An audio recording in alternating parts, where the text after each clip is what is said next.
Halo, kali ini kita akan ngobrolin tentang wind dan wave rose atau ya wind atau wave rose.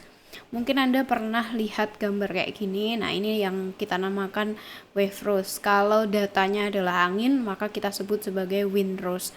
Ada 3 gambar di sini.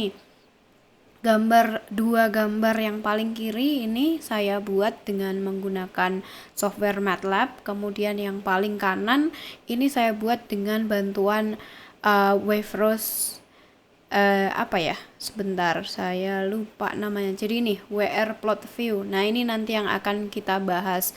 Anyway, saya ingin ngobrol dulu bahwa wave atau wind rose ini kalian bisa buat dengan cara macam-macam. Kemudian datanya sendiri kalian juga bisa pisahkan uh, menurut keperluan, menurut kebutuhan masing-masing ya. Misalnya di gambar yang paling kanan ini saya menggunakan semua data dalam 1 tahun, kemudian saya plot menjadi satu buah gambar saja. Sedangkan 2 gambar di samping kiri ini dalam 1 tahun itu saya pisah menjadi Desember ke Maret, kemudian April ke November, sesuai dengan musim gelombangnya. Jadi misalnya Desember ke Maret kebanyakan gelombang datang dari arah barat, kemudian sebaliknya April November gelombang datang dari arah agak tenggara sama timur begitu.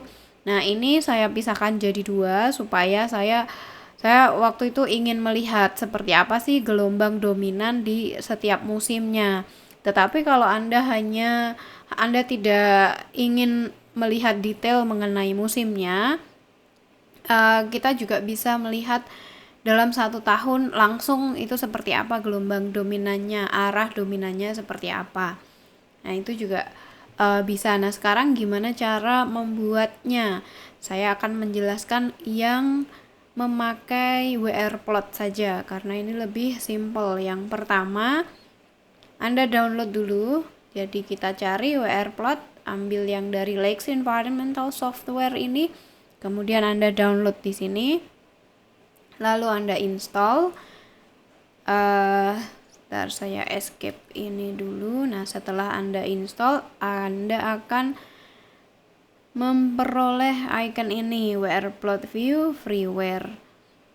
Nah, lalu kita load programnya, klik OK. Kemudian di sini belum ada isi apa-apa. Anda perlu, jadi kita import dulu from Excel. Nah, Excelnya seperti apa? Kita siapkan dulu datanya. Nah, data yang kita perlukan ini adalah ini ya, 2 kelompok ini ya. Jadi ini gelombang, tinggi gelombangnya, tinggi gelombang, kemudian ini arah datang gelombang. Nah, ini adalah 2 main data yang kita perlukan. Nah, lalu apa lagi? Tentu saja waktunya. Nah, ini tadi kalau kita menggambarkan wave rose dalam satu wave rose untuk 1 tahun, tidak peduli musimnya, maka ini dalam 1 tahun kita gabungkan saja semua dalam satu Excel. Tetapi kalau Anda ingin menggambar 2 wave rose dalam 1 tahun, yakni dipisahkan berdasarkan musim, maka kita pisah dulu datanya dari Excelnya. Jadi nanti Anda akan memiliki 2 data, musim 1, lalu di sini nanti musim 2. Nah, karena pada praktek kali ini saya hanya akan membuat 1 wave rose dalam 1 tahun, maka ini semua saya gabung saja. Nah, dari data date atau tanggal ini kita pisah dulu ke tahunnya. Ini biasanya saya pakai rumus saja, year cell, and then month cell, lalu day cell, dan hour. Nah, year, month, date, and hour. Kemudian kita import from Excel. Nah, filenya tadi di mana? Kita load dulu filenya. Lalu kita assign di sini year, lalu month, klik kanan saja, day, hour, kemudian di sini wind speed. Oh ya, ini memang software ini diperuntukkan untuk membuat windrows. Oleh karena itu di sini keterangannya adalah atau pilihannya adalah wind speed dan wind direction. Tetapi bisa kita manfaatkan juga untuk wave rows. Kalau data kita gelombang, pada kolom wind speed ini kita isikan tinggi gelombangnya. Kemudian pada wind direction kita isikan arah gelombangnya. Nah, kemudian karena ada dua data kosong di sini, maka first row to import kita set ke 3 ya, ketiga. Kita coba dulu. Last row to importnya kita lihat sebentar, last row to import mestinya ada sangat banyak. Kita cek di Excelnya saja. 8762 ya, kita tuliskan di sini 8762. Tidak perlu di klik set lagi. Kita klik set kalau kita sudah memilih selnya. Oke ya, first row-nya kita isikan data awalnya ada di mana, kemudian setnya last row-nya tadi, row terakhir di file Excel-nya berapa. Kemudian kita buat dulu stationnya, karena di data ini saya belum ada station untuk data ini. Bisa kita tambahkan add station 12 misalnya, nanti diisi ini stationnya. Kita juga bisa memilih kalau sudah ada di sini. Misalnya ini yang sudah saya preset sebelumnya, time zone-nya kebetulan UTC plus 8 WITA ya, WITA. Lalu kita import, cek dulu latitude, longitude, kemudian kita import invalid hours. Oh iya, saya lupa hours-nya di sini. Ini kan ada dua cara untuk mendeskripsikan 24 jam. Kita bisa mendeskripsikannya sebagai jam 1 sampai jam 24 atau jam ke 00 sampai jam 11, jam 23. Nah, di data kita biasanya 00 sampai 23. Nah, ini kita set dulu. Lalu kita import. Nah, do you want to view this file? Anda boleh klik yes atau klik no. Kalau klik yes nanti akan muncul filenya, tapi sebenarnya kita tidak, hanya untuk checking saja apakah benar filenya yang itu atau bukan. Kemudian kita close, lalu file yang tadi baru saja kita buat, kita panggil kembali. Kita panggil kembali file sum-nya tadi. Lalu bisa kita lihat langsung. Nah, windrows yang sudah dibuat seperti apa. Nah, ini bisa kita setting, misalnya wind direction-nya kita mau per 8 arah. Kita bagi menjadi 8 arah atau 12 arah atau 36 arah.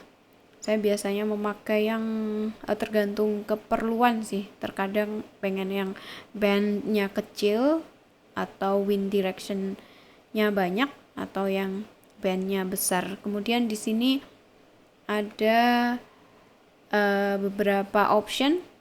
Kita bisa mengatur gambarnya, lalu wind speed bin-nya, kemudian scaling-nya misalnya. Nah, ini kita lihat scaling-nya, atau kita set berdasarkan percentage, itu juga bisa. Nah, ini Anda atur seperti yang diperlukan.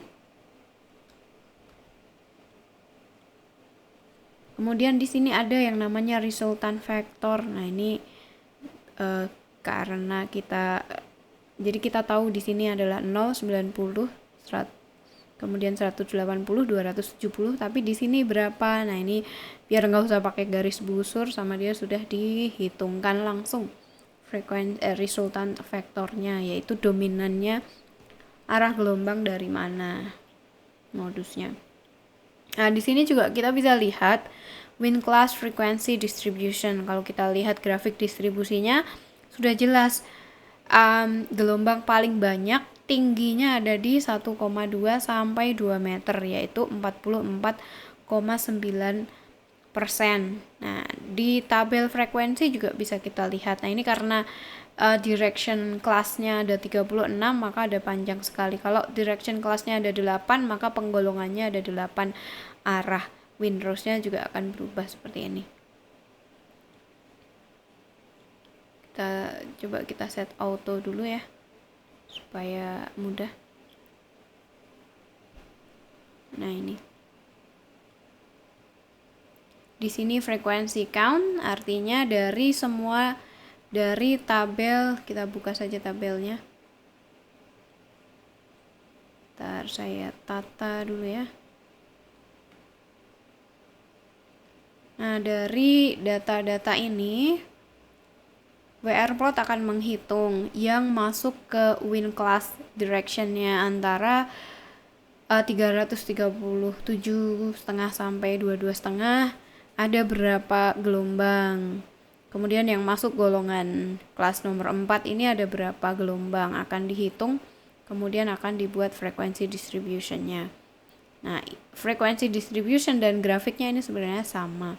Hanya kalau di frekuensi distribution, tidak hanya kita bisa melihat wind class tinggi gelombangnya, tetapi juga kita bisa melihat arah dominannya. Misalnya di sini kita lihat persentase tertingginya 76,58.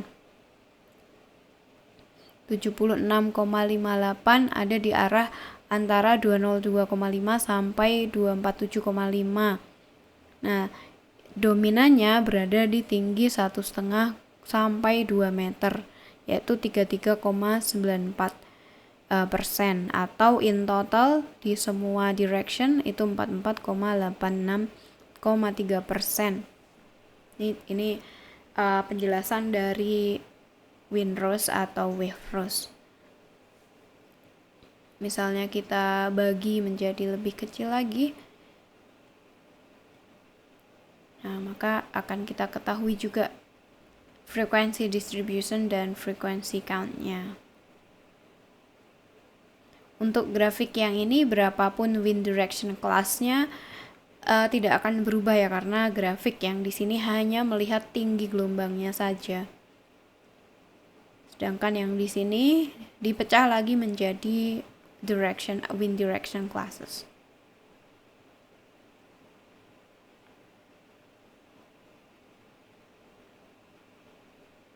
Nah, setelah ini Anda tinggal export saja atau bisa print, digunakan sesuai kebutuhan. Jadi demikian cara membuat windrows dengan menggunakan software WR-plot. Silahkan dicoba. Anda juga bisa membuatnya dengan menggunakan MATLAB, tapi kita bahas berikutnya saja kapan-kapan ya. Bye bye, see you di video berikutnya.